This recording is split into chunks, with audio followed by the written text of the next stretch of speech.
क्या मांगे हैं आप?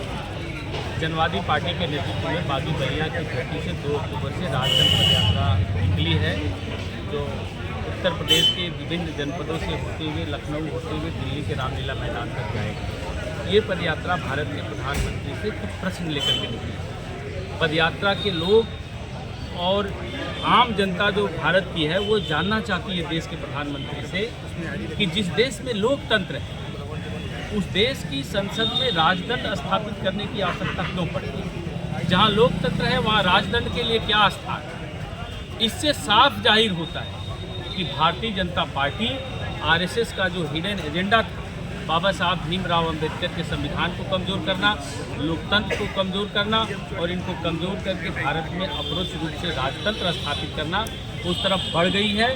इन सब सवालों से देश की जनता को अवगत कराते हुए और इन सवालों के साथ लोगों को खड़ा करते हुए दिल्ली के लिए हम लोग पदयात्रा पर निकले हुए। हम लोग जानना चाहते हैं कि भारत के प्रधानमंत्री वन नेशन वन इलेक्शंस की बात करते हैं, अच्छी बात है, मुबारक है, लेकिन वन नेशन और वन एजुकेशन की बात कब होगी? क्या शिक्षा में 2 तरह का मापदंड होगा तो क्या 2 तरह का भारत नहीं बनेगा?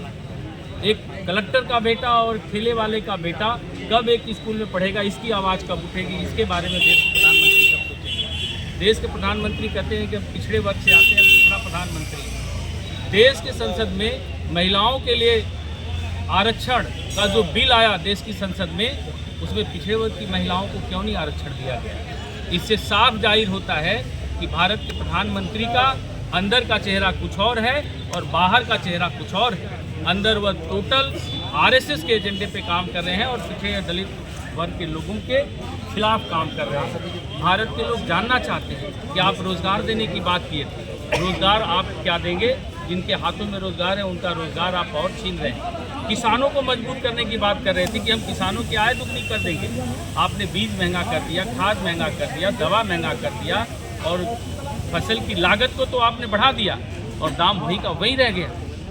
तो इस तरह से किसान भी अपनी आत्महत्या करने के लिए कर्ज में डूबा हुआ है और मजबूर है।